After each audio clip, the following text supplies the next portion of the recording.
Are you a racist? Do you hate Mexicans? All those in favor signify by saying aye.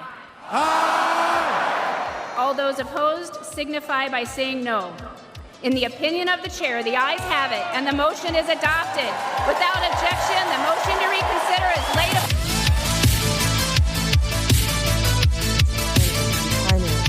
But in one debate, Vance is the lone candidate to oppose a NATO-enforced no-fly zone over Ukraine, and that caught the eye of Trump's inner circle.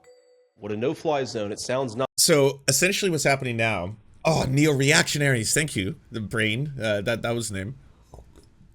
What you're seeing now is a neo-reactionary movement being taken on board with the far right and utilizing that under Donald Trump. This is a very, very dangerous scenario for that perspective. The Glenn Greenwalds of the world have been buttering this moment up for so long, trying to downplay the severity of someone like a JD Vance potentially coming to power.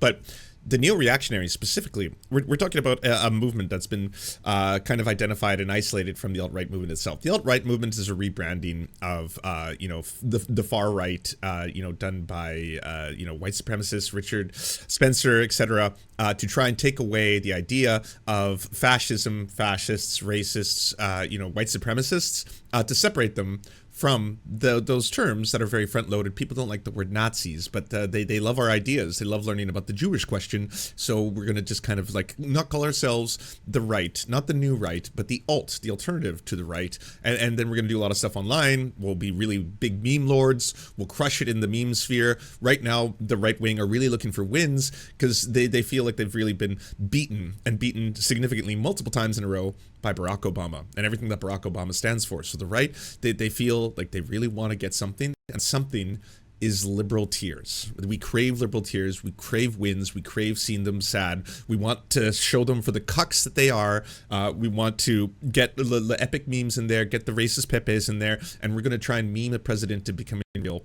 And a lot of that online anger and a lot of that, white online rage that Steve Bannon identified, he was really, really good at utilizing that, taking that, and trying to transform that into political movements, because Gamergate was obviously a lot of different things, but a lot of people who are reactionaries online or becoming radicalized and becoming more reactionary as a result of feeling that the positioning that liberalism has offered them makes them feel guilty or bad for who they are. So the idea is that, hey, by the way, white supremacy is bad, slavery is bad, misogyny is bad, patriarchy is bad, all that kind of stuff. And it's like, well, I'm supposed to feel bad for being all those things. I'm a white man. Why do I have to feel? Because I'm saying this in POV too.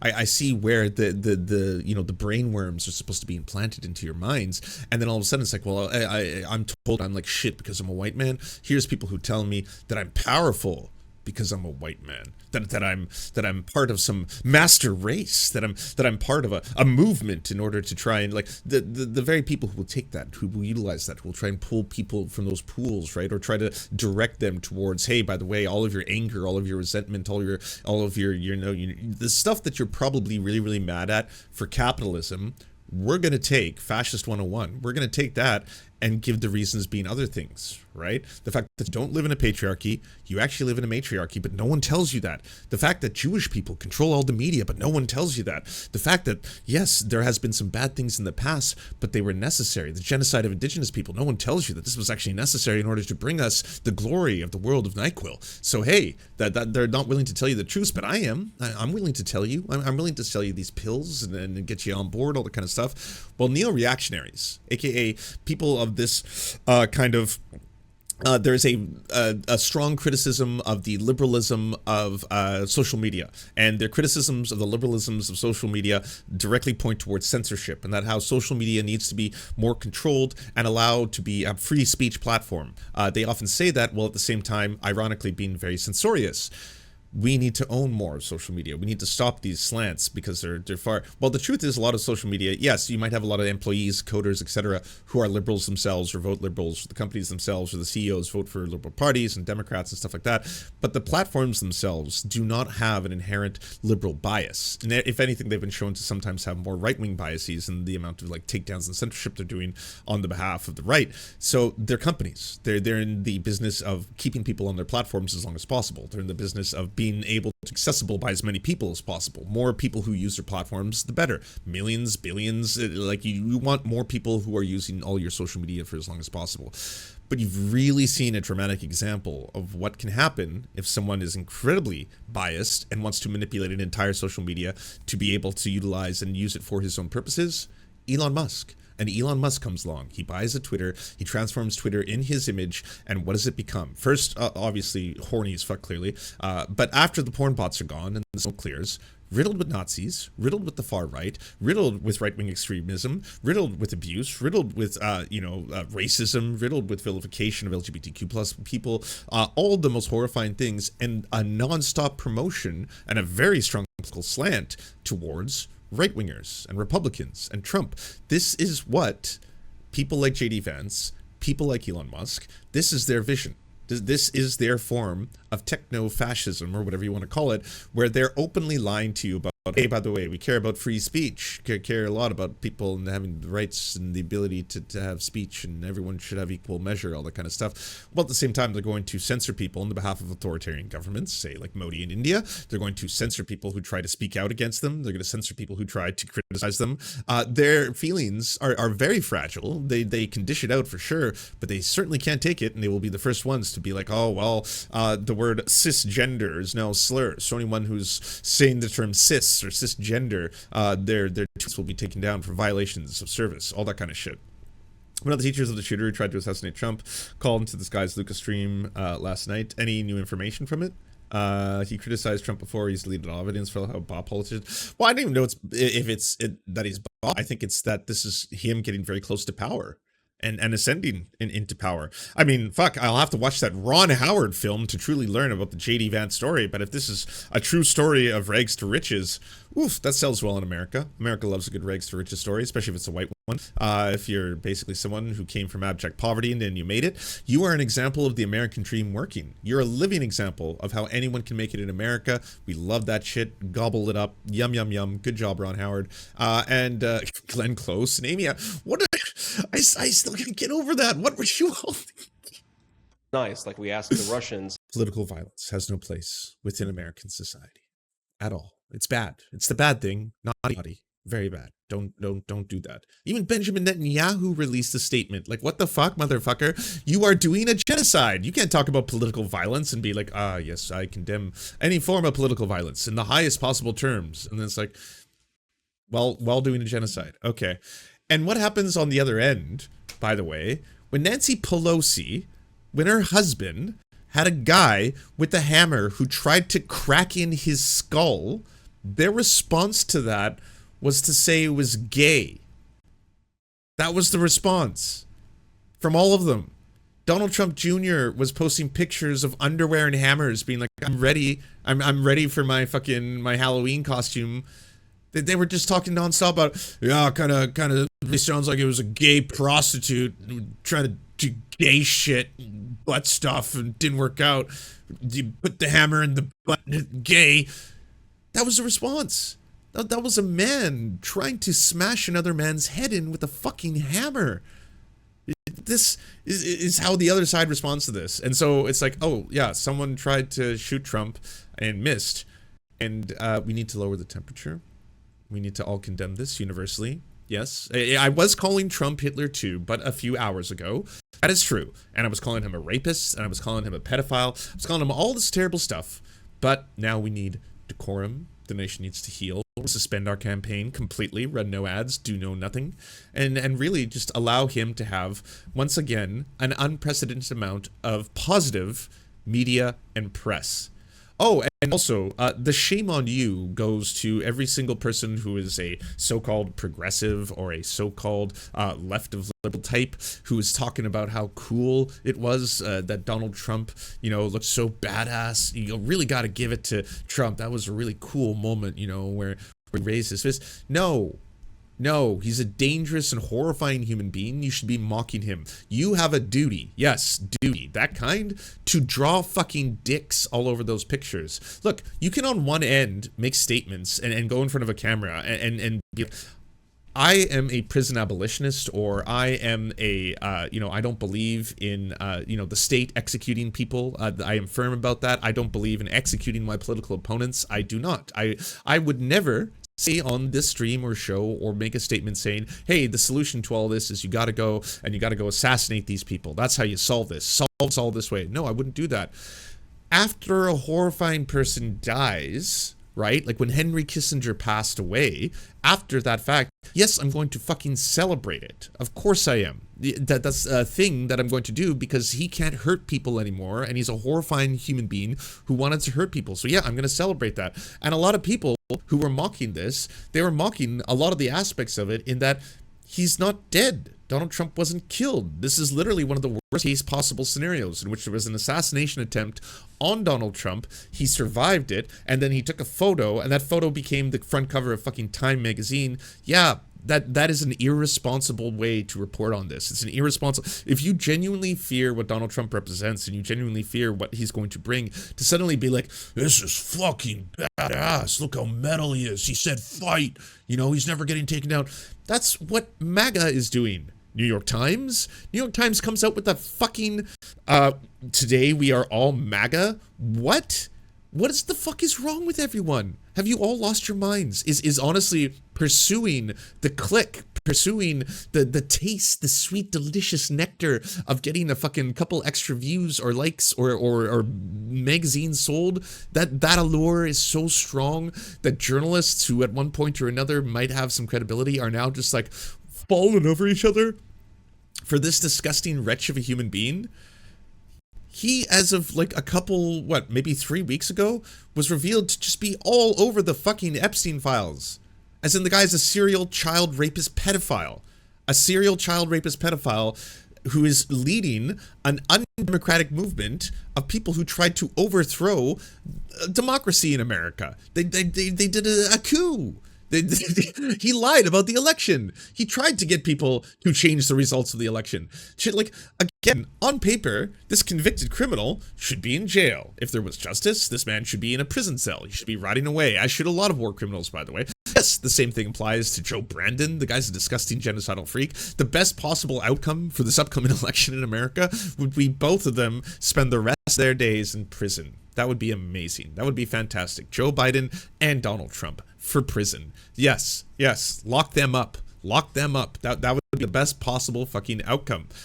Pending that, which doesn't seem to be where the direction of the country is going, no, you do not ever have to give it to Hitler too. The fuck is wrong with everybody? You just like, oh, well, my empathy kicked in. For what? For fucking Donald Trump? Your empathy kicked in? This is the moment where it's like, oh, well, yes, I have to say, I'm going to give, like, every liberal world leader, all of a sudden, the same people who are talking about how Donald Trump is an existential threat to America, an authoritarian fascist who's going to become Hitler too. And I pray for a speedy recovery. I pray that he's okay. Oh, hope that he feels better. This is a man who is making statements about how he's going to do everything in his power to eliminate trans people from existing. Like, he makes these statements, he makes these videos. He's not mincing words.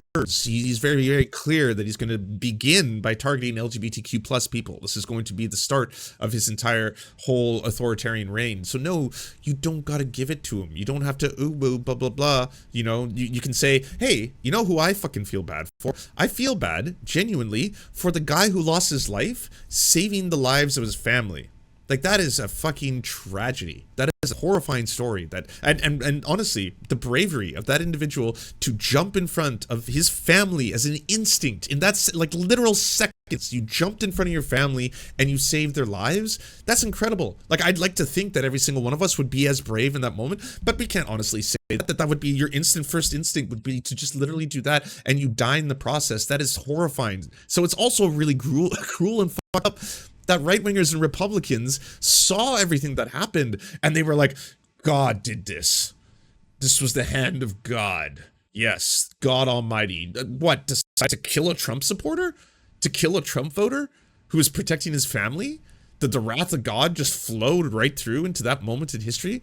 Again, the sickness, what is wrong with so many people? And to get to this point, Donald Trump, if Joe Biden had an assassination attempt where a bullet flew right by his face, and so far as it actually got captured in a photograph, Trump would be calling that thing a fucking dildo. He would be making fun of him. He would be calling him a cuck. Like, I don't know, fucking little Nancy over there got some ketchup on his face, you know. Yeah, he's a loser. You know, that's exactly what he would be doing. You know how I know? This is what he did when Nancy Pelosi's husband almost got his skull cracked in with a hammer. They were calling him gay. Fucking male prostitute, gay, fucking gay hammer for the dildo hammer, gay. Like, yes, they have no respect. They don't care. This is exactly who they are. They have been this way for a while. And guess what? To defeat this, it's not going to be simply taking the high road. That doesn't defeat fascism. You know, that doesn't defeat authoritarianism. That doesn't defeat the far right. If they're sitting there and then they're just like, yeah, basically we want to erode all your rights and freedoms, and we want to eliminate trans people from existing and all this other shit. And then on the other end, it's like, well, we need decorum. We need to lower the temperature. No, honestly, if you are supposed to be the ones who are respectable, the rule of law, etc., while this is apparently a convicted criminal, this is a man who's done a lot of illegal things. He, in many ways, has tried to upend democracy. You should be taking action, right? Like, not violent action. He should be spending the rest of his days in jail, kind of shit. And the response to all of this, honestly, has been completely and utterly absurd from like most of the media. I know it was happening in the moment, so everyone's like, okay, well, I wasn't expecting to talk about this today, but there has been an attempted assassination on President Trump at this moment, and I have to say, I'm gonna get real strange at this moment. Yes, real weird with it. I don't know why, but all of a sudden the moment calls. And was this a false flag? Was the Secret Service technically working? Is that ketchup on his face? Was it an ear piercing? Was it like, what are we doing here? What's everyone doing here?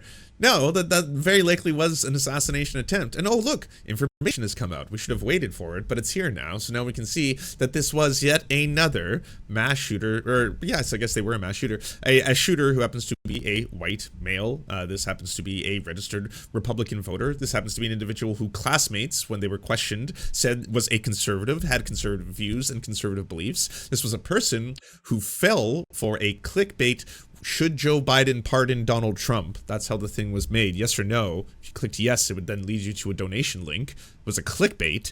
He fell for a clickbait, should Joe Biden pardon Donald Trump, Act Blue donation link, which I guess that was a testament to the Act Blue marketing team at the time.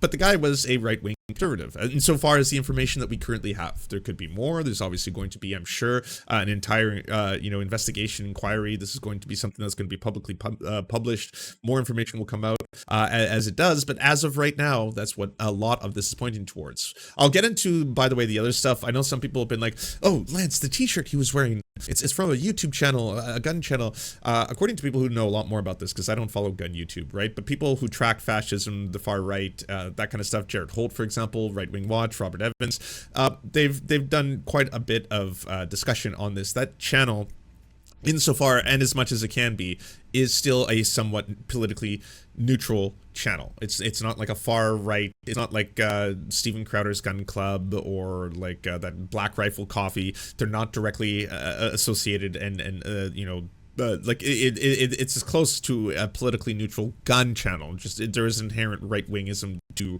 running and having gun porn or the glorification of guns style channel. So that could be part of it for sure. But no, that does not point towards the fact that he is conservative. What does a lot more is, again, the testimonies of people who went to school with him, who speak on his beliefs, said that he did have conservative values, was sometimes isolated for his conservatism, and a lot of it does point towards a lot of the similar things that you'll see with, say, school shooters, although school shooters often, with a few exceptions, are usually apolitical in their shooting. They're usually, acts of mass violence as a result of a lot of other factors. So looking towards all that kind of stuff. Demolition Ranch is far right. They claim neutrality, but only ever enter with right-wing channels, actively support MAGA stuff off-site. I mean, wait before you label the shooter as far right based on the t-shirt alone. I would say that. I would say there's enough real information that has come out so far.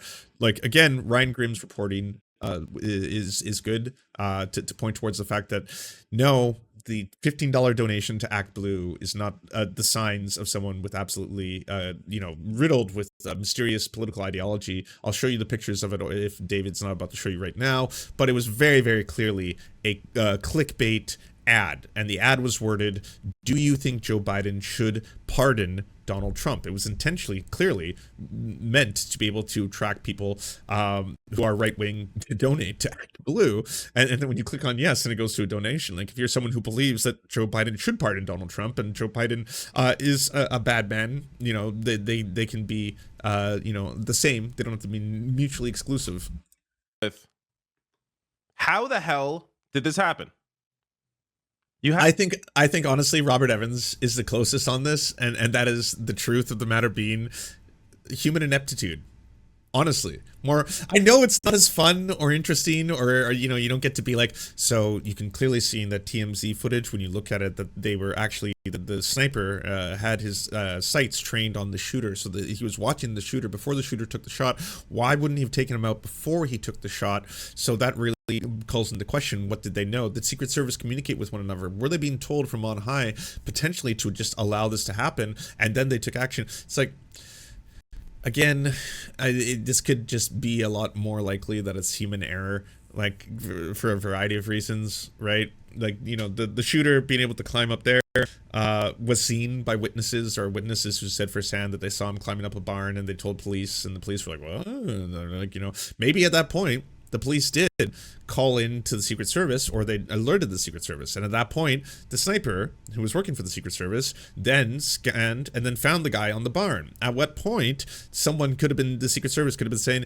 I see him, he's in my, in my range, do I take the shot? And then he's waiting for authorization, to take the kill shot, and he hasn't got it yet, at which point he sees the shooter starting to shoot. At that point, he's like, oh, shoot, reflexively takes him out, and maybe that's how the whole thing played out.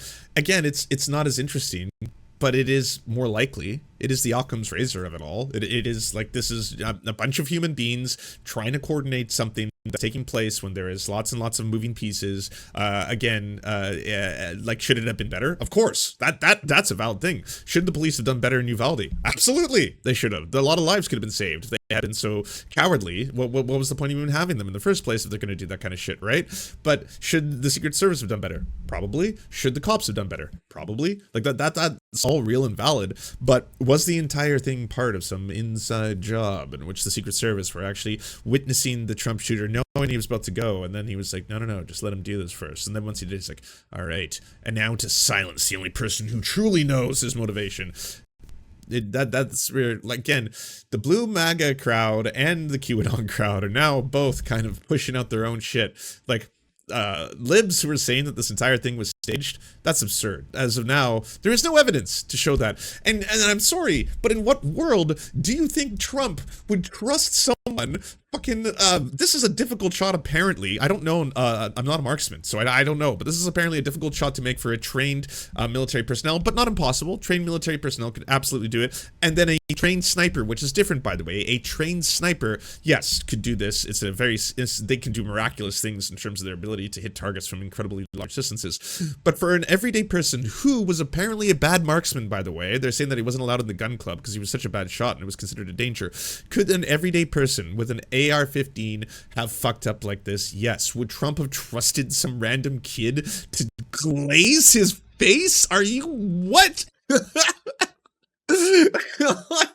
And maybe he didn't get hit by the bullet. That's also a possibility. Maybe he did get cut up by the glass as it shattered, which is also a possibility. We're going to find out as time goes on. But again, that is ludicrously absurd to think that this whole thing was staged and planned, and like a person died. I'm sorry, and tragically. I like, my heart goes out to that family. Yes, I know they're Republican, they're MAGA. I still don't want human beings to just die and get shot. A dude dove in front of his family. He dove and he died saving his family's life. That is incredibly brave, heroic, and sad as fuck, okay? This whole thing was not, made up so that Trump, could be there and the Secret Service, went down and all right, sir, here we go. I got the fucking Heinz. All right, are you ready? Yep, get it on him. Okay, all right, now get up there, do the fist. Oh, he's doing it. Oh, yeah, we got the photo. Nice. Everything went perfectly according to plan, as it should have been, right? Do you know how many moving pieces How many things, the amount of things he would have to get perfect to pull that off as some kind of conspiracy theory. Nonsense. Everyone's having time. I know it's just it's quite a time to be alive. I'll say that. Yes, we are living through history happening all the time, but people died. And that is a very real thing. People died. It is absurd to say that this whole thing was some kind of like Trump planned Machiavellian scheme to get him just slightly gray so that he could then look all blah blah blah. What's not a conspiracy is how people are responding to this whole thing and how the media is treating it and how they're honestly, again, and the Democrats as well, how the Democratic establishment has gone from Trump is an existential threat to the future of America, to democracy, he's a criminal, he's a rapist, and he will become Hitler too if he comes to power, to go from that to we are completely suspending our campaign and we hope Hitler too recovers well.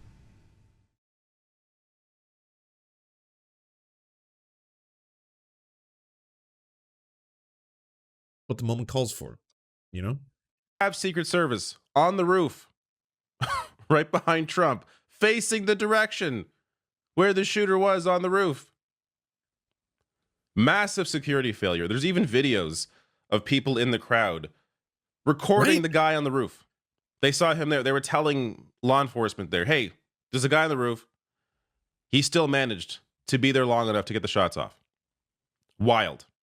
So, are you saying Trump is an opportunist? I'm saying Trump has more content brain than anyone. He is operating on a different level, okay? There are some people who want to farm content out of their own lives and they'll do it. You know, the fucking like the TikTok mums and shit like that where you can tell the kids aren't into it. Or the Liver King. That's a good example. Fucking getting his kids to eat this like weird ass raw liver and testicles and shit like that. And you're just like, you have content brain. You can't turn it off. You just can't operate in a world in which you aren't always generating content for everybody to try and just like, you know, either get that bag or get those likes or clicks. But no one comes close to Trump. Like, again, seconds after he's like an attempted assassination, which, yes, a bullet flew right beside his face. He's first like, wait, let me put my shoes on, because he's carrying that. Again, that's probably about his public image. He wants to look a little taller and mighty and you know, presidential. And then immediately he tells the Secret Service, he's like, wait, fight. Like, in his brain, he knew, oh, this is going to be a good photo. No matter what happens, this is a good photo, and this is a good photo opportunity, no matter what. So that was again, content brain, just fucking going to town, making the photos, the clips, the everything. I am happy that a handful of them did turn out to be pretty embarrassing, but yeah, I'm really upset, really sad that there is a historic moment and photo that came from that is now being utilized by, you know, the press, as of course they're going to. By the way, everyone wondering, why does the press do all this stuff to help Trump? Why do they? Because he gets them clicks, he gets them ratings, he gets them viewers. They follow the story. They want to get more people watching their shit. That's why they do it. And then that's why Trump is not the cause of the current state of America. But he has transformed American politics and in a lot of ways global politics in the sense that he is first and foremost a reality TV star and an entertainer, and that's really where his skill set lies. And he has turned the very culture of politics into a show, into a reality TV show. It already was before, but he has ramped that up into such a way now where to compete with him, people are having to be just as horrifying or as horrible as Donald Trump.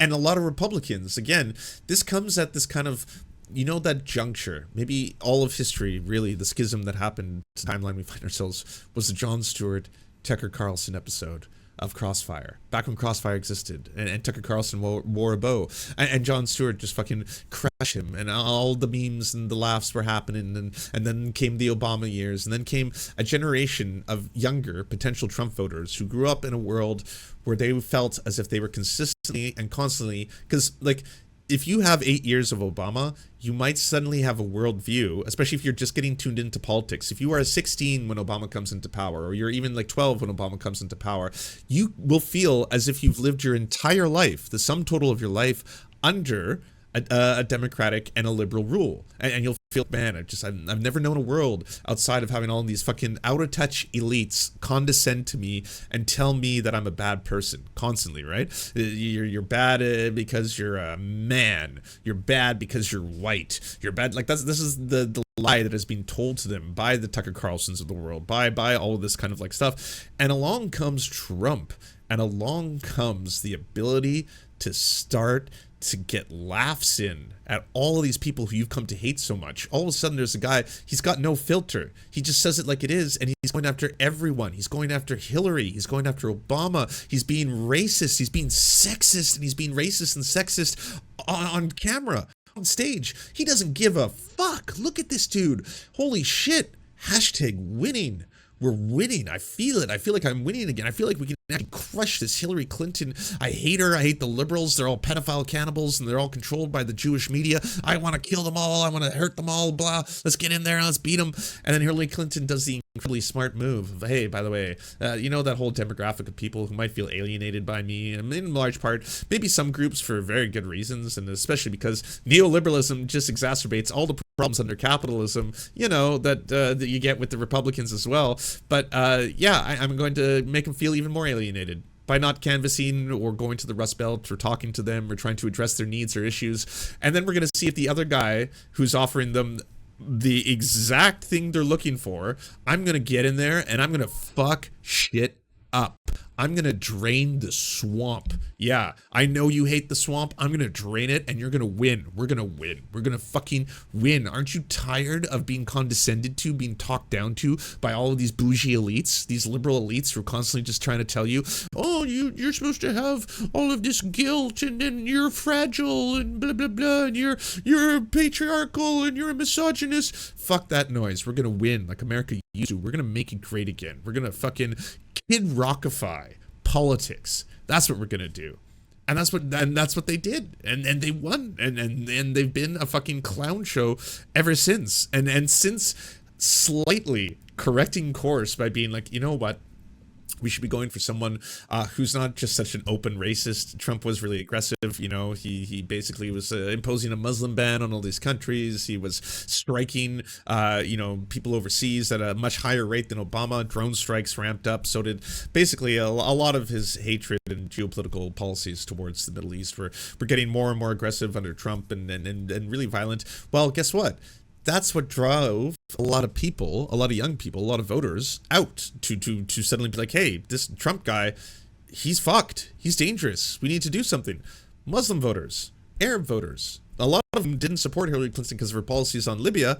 Suddenly we're coming out in key swing states like Michigan in very high numbers and helping Joe Biden win. Younger people, the demographic that like are constantly being talked about, the crucial demographic. Yes, Joe Biden, he captures the youth vote. Well, guess what? You've lost all of that. You've gone and been a genocidal freak and rid that away, and now you're expecting that same genocidal freak to be able to be the one to stop this. As all of us said it now, people are more galvanized than ever. Because the purpose of it clearly is not to get people to not be violent. Is a 20-year-old Trump supporter watching Joe Biden and thinking, you know what, I was going to commit violence, but now Joe Biden has talked me out of it. Or the guy that attacked Nancy Pelosi. Or the, you know, to be fair and or balanced, I think like ultimately it's very typical. It's like what you typically expect from, you know, a presidential decree on the attempted assassination of his political rival who he's campaigning against.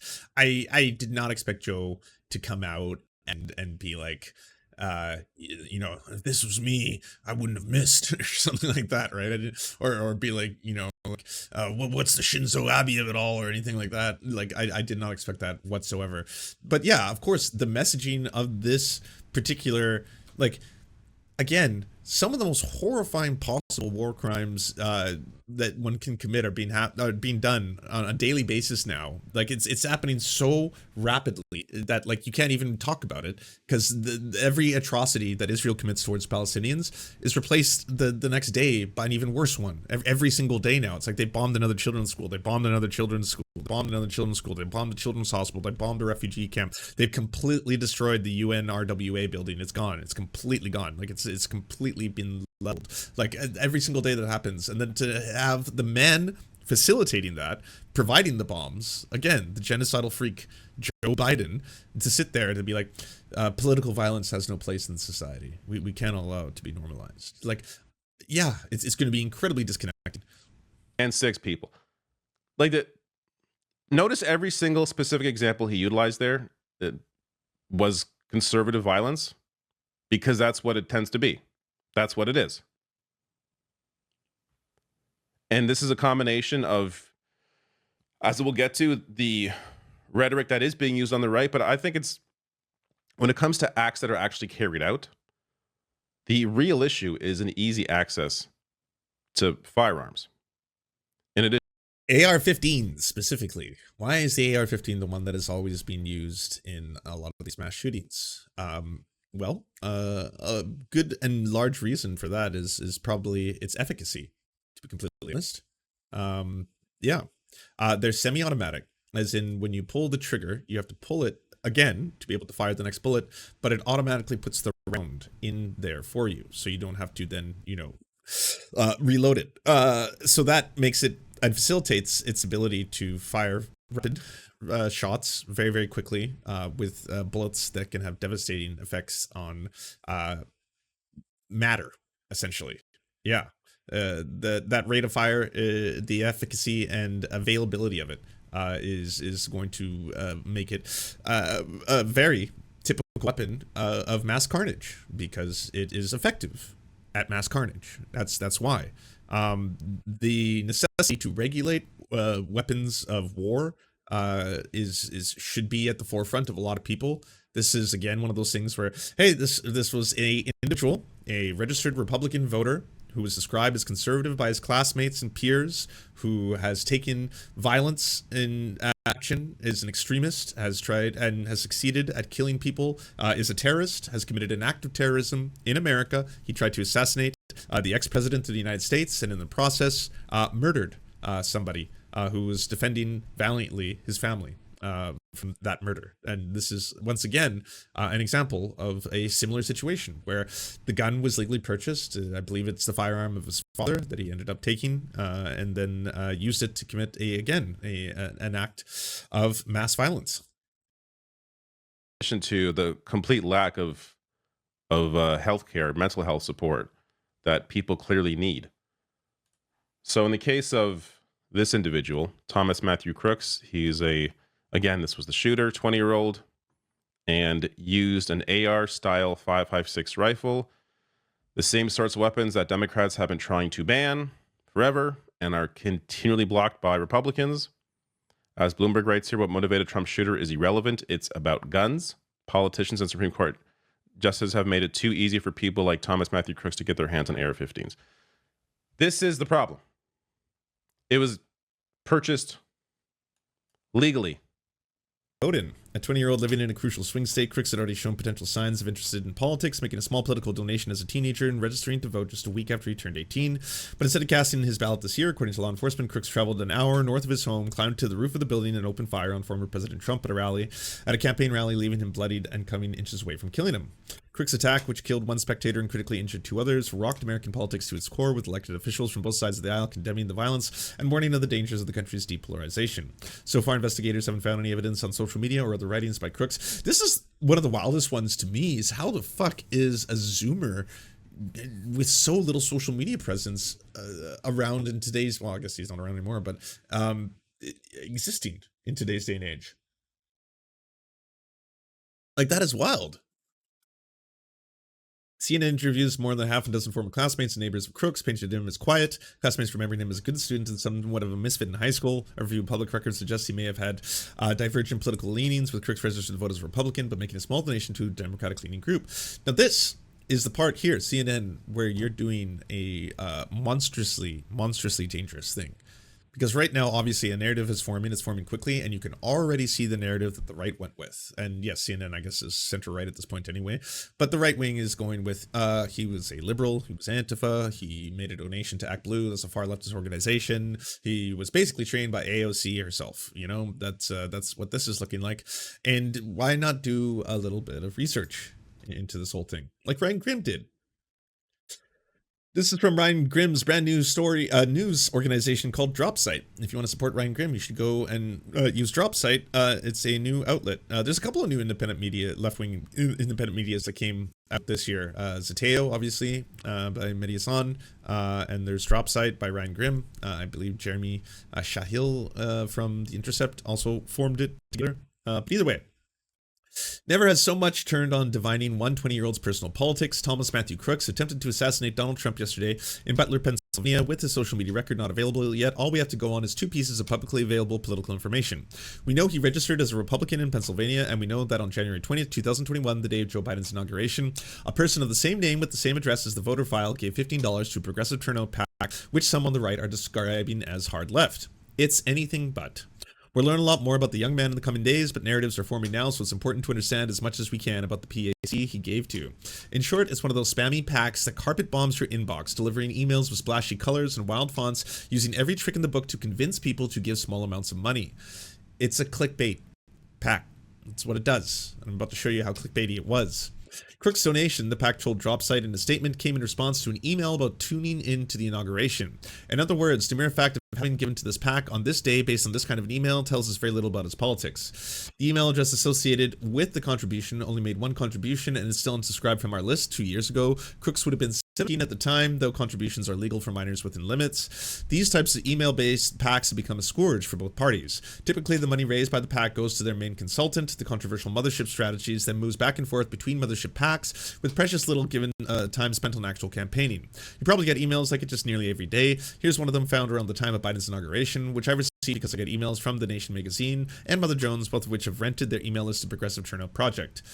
This is a paid sponsored email from Progressive Turnout Project, not an endorsement, reflection, or editorial policy of The Nation or TheNation.com. We depend on advertisers like this to help fund our independent journalism. Thank you for your support. So here's what it looks like. Rapid response poll conducted. President Biden, Donald Trump. Should President Biden pardon Donald Trump? Yes, no, unsure. This poll is used by Progressive Turnout Project. The poll is for internal use. So this is what it looked like. If you get something like this, and it's worded this way, should President Biden pardon Donald Trump? Yes, no, unsure. And you support Donald Trump, you're going to click yes. If you don't, you're going to click no. It doesn't matter, though. You're then going to be put into a donation link. It's clickbait. It's supposed to get you to click on its thing to get as much money as possible from everyone. They're not specifically only going to target one simple demographic, right? They're going to be like, oh, how can we word or phrase this so that we get other people, maybe people who support Donald Trump and Joe Biden.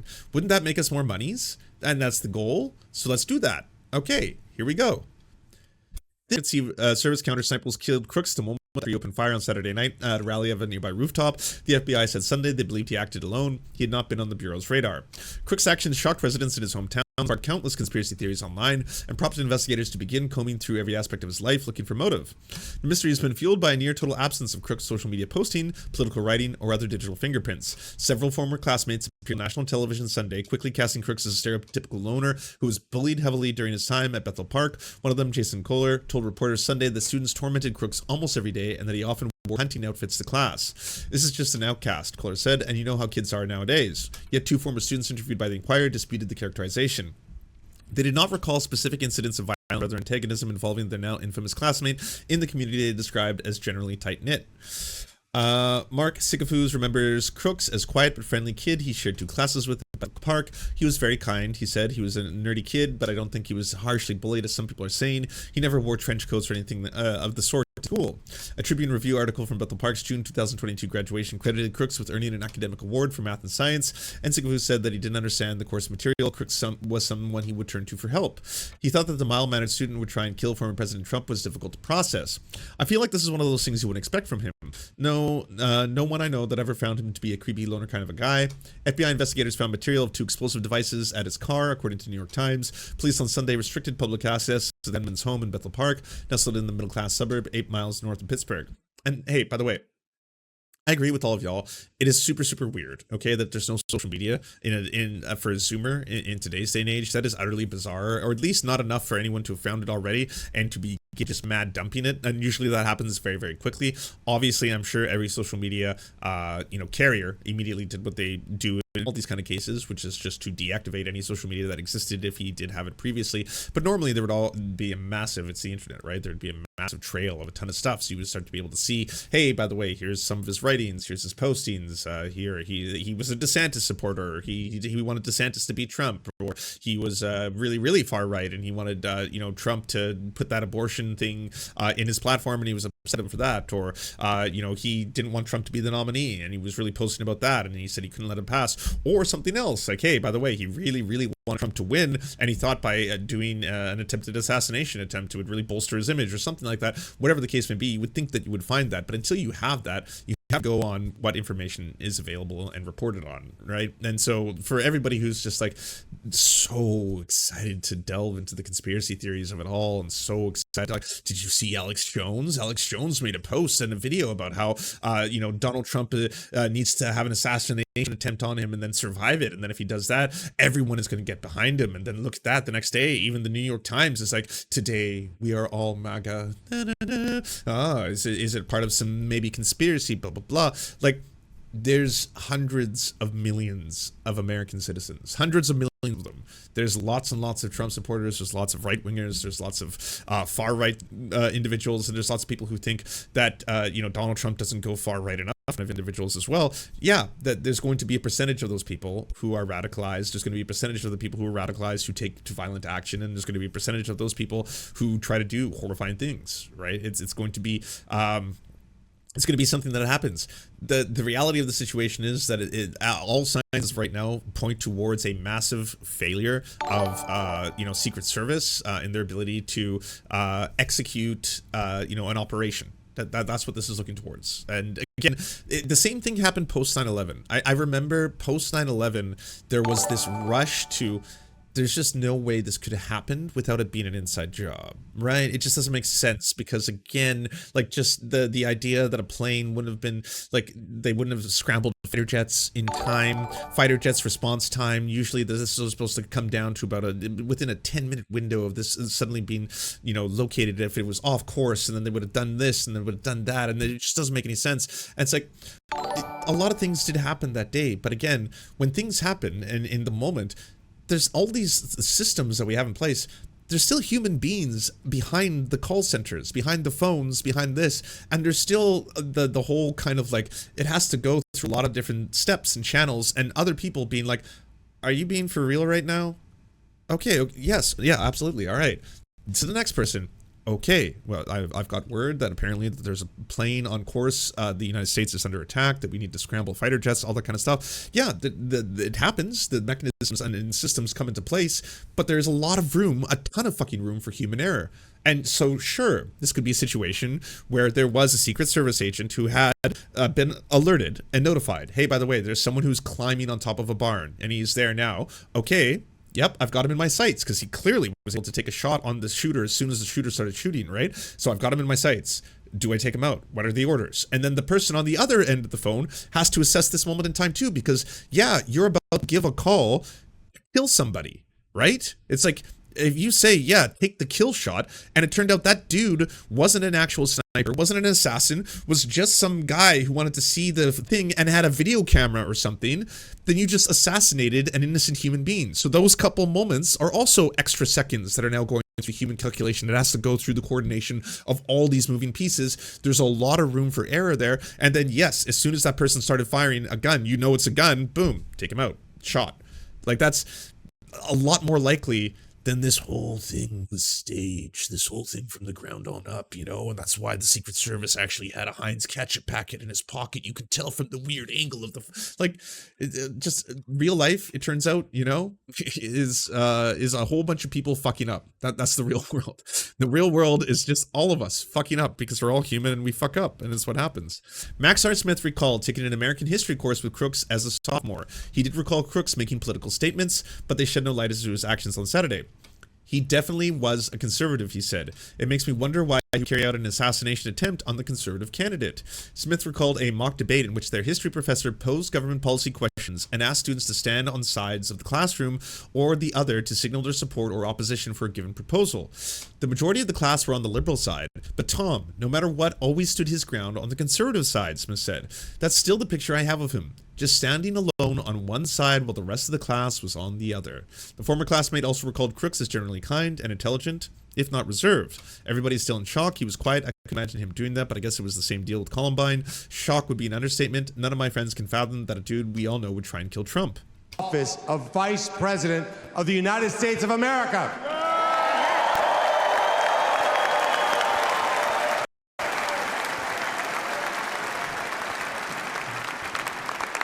Without objection, the previous question is ordered. The question is on the motion that Senator JD Vance be nominated by acclamation.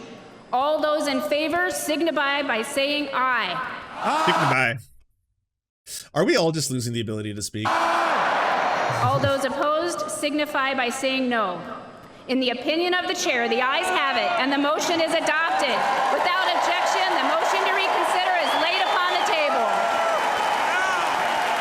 Oh, God. Oh, God.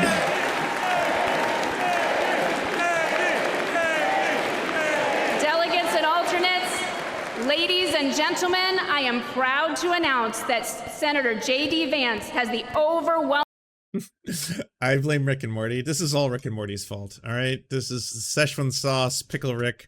That's what caused all of this. We wouldn't be in this situation if that show didn't exist. That's all I gotta say. Private security.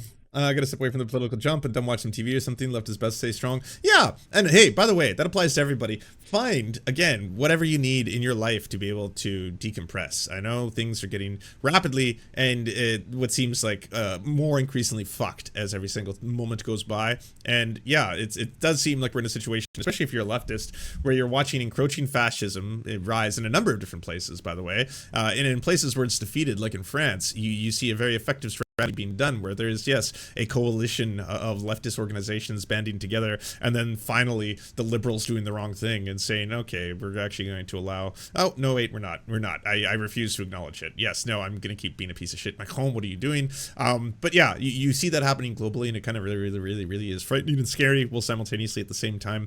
The Democrats and the liberals, they offer nothing. They do nothing. They're genocidal freaks. They're and also cowardly, craven, useless pieces of shit. Like, what the fuck? You can't do this thing on one end. You're like, this is the most important election.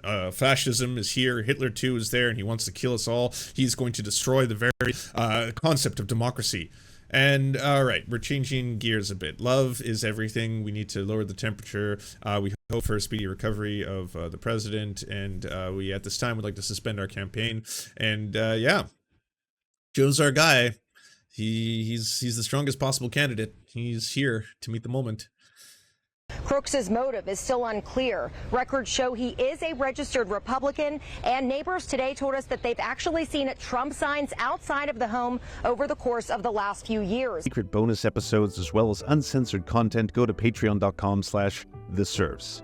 This show is produced by Anna Loves Riley, Arian McCarthy, Cheryl Alvarez, Comrade Junkie, Doug Caddy, Everything Important, Hagbard Celine, Jimmy Sombrero, Multimondi, Omni, Political Puppy, Preston Kroll, Quiet 185, Riley and Anna, Roller Dragon, Cernicus, Stellar Gwyn, Sebastian Demel, Travis McClinton, Trincell, Words Greenwood.